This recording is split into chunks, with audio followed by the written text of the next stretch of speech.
Man, I love political satire and comedy. Oh, was this supposed to be a murder mystery? Oh. Oh. Well, that was a movie. Hello and welcome back to Simon's Rants. I'm Simon and today I saw Knives Out. So, like I said in the last video, I'm just trying to round up all the movies that I think maybe have a chance at getting the top 10 2019 list.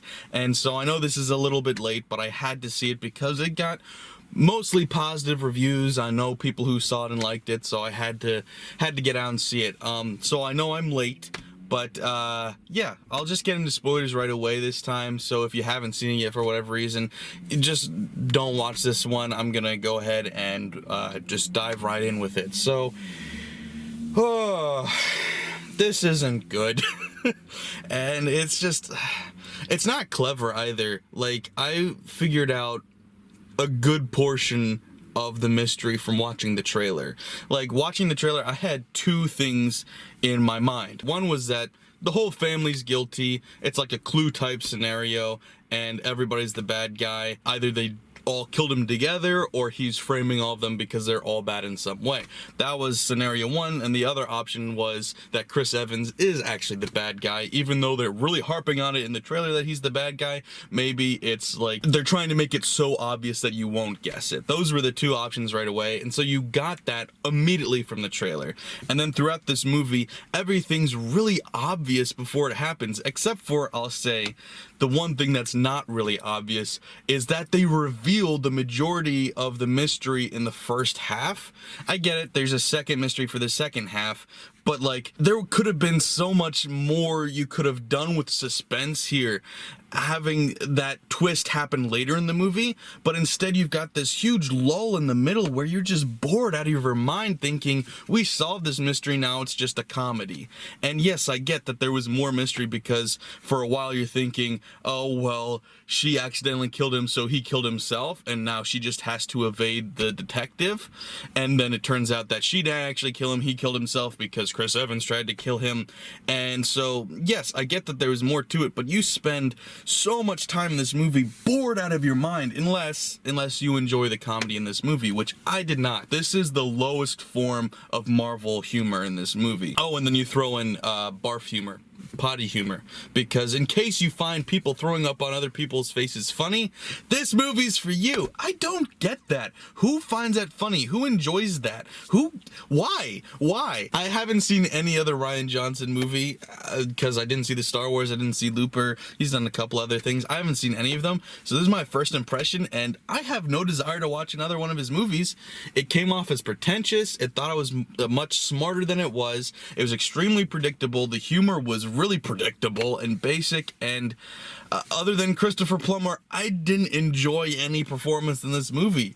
Daniel Craig was okay at times, but it came off as comedic more than anything, which at times he was trying to be funny, but even when he was being serious, it was almost funny. Which it was a testament to, I guess, the audience I was with. I shouldn't see movies at the Dollar Theater anymore because people are stupid there. And people are laughing at everything. People are like laughing at the jokes that aren't funny and then laughing at things that aren't meant to be funny, but they're just laughing anyway. And then they're talking during the whole movie. And you know how the first experience of a movie kind of just dictates how you feel about the movie? That's partially the case, because this was a bad movie experience. I had a bunch of idiots all around me, you know, just dumb people, not intelligent moviegoers. Just, you know, these are the people that they make Transformers 5 for. These are the people. That's who I saw this stupid movie with, and these are the people that Thor 2 was made for, and oh my god. Anyway, it wasn't clever writing at all. The only things that I didn't guess about this movie, like I said, was the plot being revealed so early on into the film, but then, well, this isn't real. They're going to reveal more later, then obviously, because you're not going to blow your load so soon. And then other things I didn't predict was because it's like, in those stupid whodunits where they don't give you clues. They just go, oopsies, here's the result. You're so dumb you didn't get it. It's like, you didn't give me a way to have figured that out. You just threw it in there. Like, I didn't predict that Chris Evans killed the housemaker because he's with the girl that morning. And they say explicitly that morphine will kill you in 10 minutes. Chris Evans wouldn't have had time because he was with the police, and before that he was with the girl. He was with her those 10 minutes. So obviously somebody else had to kill her, except wait, no, he gave her the morphine overdose 2 hours ago. She just happened to survive that long. No, you can't make up rules and then break them. That's not how mysteries work. You didn't trick me. You lied to me as the audience. You lied to me. So this movie's not clever. It's extremely predictable when it follows the rules, and when it doesn't follow the rules, it's stupid because it didn't follow the rules. I don't know. It's just, this wasn't a cleverly written movie. It wasn't well directed. The acting was mediocre at best. You don't like any of the characters except Christopher Plummer, and I guess if you find Daniel Craig's character funny, then you'd like him, but it's not. Like, he's supposed to be like a Sherlock Holmes-esque kind of guy. He's that super detective that he's so smart he figures out everything. And then he's like making stupid analogies, like he's like, this mystery has a hole in it, like a donut. This is a donut plot. And then later he's like, we found the hole of the donut and put it in, but it wasn't really a donut hole. It was just another smaller donut because it had a hole in it too. So we put the donut inside the donut. It's like, is this supposed to be funny? Because I'm not laughing with you, I'm laughing at you. And that's not how comedy's supposed to work. Like, that's what you do for comedy when you don't know how to make somebody laugh. You make a fool of yourself as a movie, as a script, as a whatever, so that people laugh. Well, I'm not laughing because that was well-written humor. I'm not. I'm laughing because how could you not have come up with something better than that? And then you've got these two other cop detectives, whatever, and they're completely pointless to the plot. They don't add anything except for more bad comedy. And then, there's political commentary throughout this whole movie, and I don't like getting political on this channel because I don't like getting political with people I don't know, because it's a good way to make enemies. And this movie is so obnoxious. Like, it tries to make fun of both sides, but it just ends up being annoying. Like, it's not funny, it's just annoying, because I did not go to a murder mystery whodunit to hear people complain about immigration and complain about Trump and call people Nazis and libtards and stuff like that. This is not remotely at all what I wanted or what I hoped for, and it was just I had low expectations. This was worse than my expectations. I only watched this movie because I'd heard nothing but good things from people I knew about it. But watching the trailer, I didn't think it would be good, and I don't know why I believe. I'm never listening to these people again. They all lied to me. They lied to me. You lied to me. You know who you are. This movie wasn't good. I didn't like it. And it was extremely long. I don't know how long it is. It's like a little over 2 hours, I think. It felt like it was 4.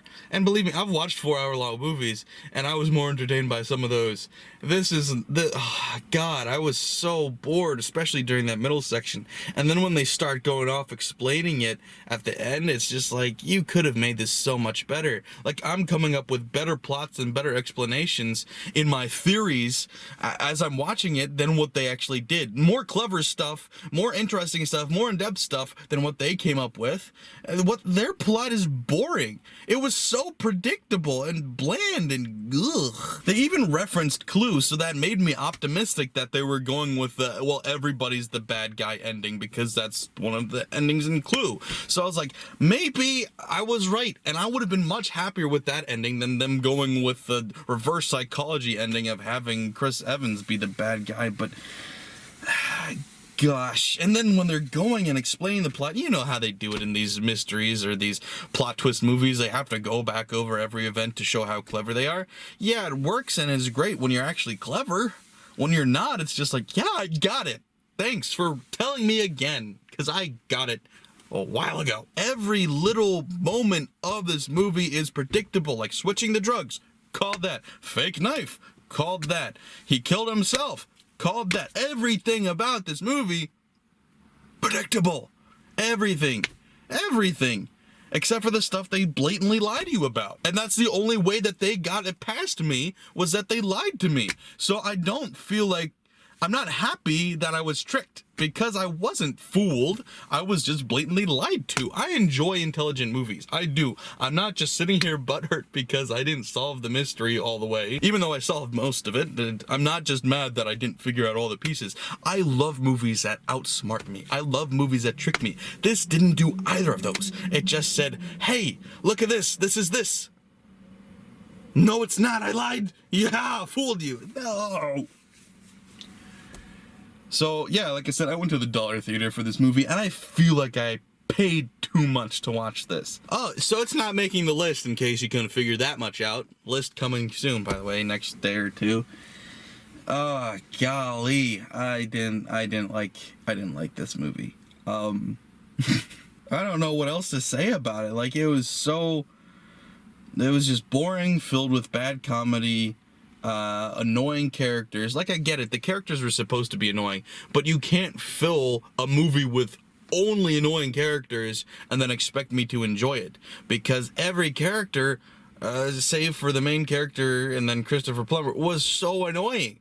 And then the main character didn't have a personality, and then Christopher Plummer is in like a tenth of the movie because he dies. Everything else, not good. No go. Don't like it. No. I might give this a 5. I gave it a 6. I'm thinking about it. I might give it a 5. Some of the humor did work, I guess. The camera work was good for the most part. I liked the music a lot. The music was nice. The house was beautiful. I would love to live in that house, honestly. I would love that house. Like, I'm struggling for anything to say positive about this movie. Like, those things, those are the examples I have for you guys. This has an 8. Ugh. People liked this. Everybody in the theater liked it, as far as I could tell.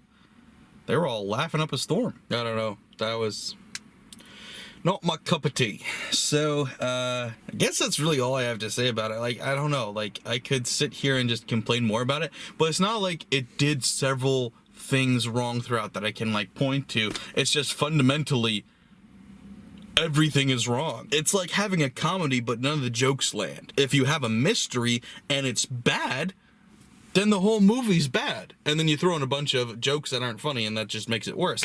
Or if you have an action movie without any action, or you have a romance movie without any romance. It's like, you can have a beautiful scenery, you can have decent actors, you can have a great soundtrack, you can have all of that, but if the mystery or the central focus of the plot is non-existent or bad or faulty, then the movie failed. And it did fail. And I don't get why so many people like this movie. Like, I get, if it was just the general audience, I would get it, because not a lot of people watch murder mysteries or whodunits, so they wouldn't realize that it's bad. They're just like, oh, I didn't see that coming, it's clever. But the critics all love this movie too, and they should know better. Like, haven't you watched any classic mysteries, any classic thrillers, any classic whodunits, any classic murder mysteries at all? This is not worthy of an 85 or whatever Metacritic gave them. If this had gotten a 6 or a 60%, I could be like, okay, I get that. Even a 70, all right, give you the benefit of the doubt. This got like an 80 plus. How?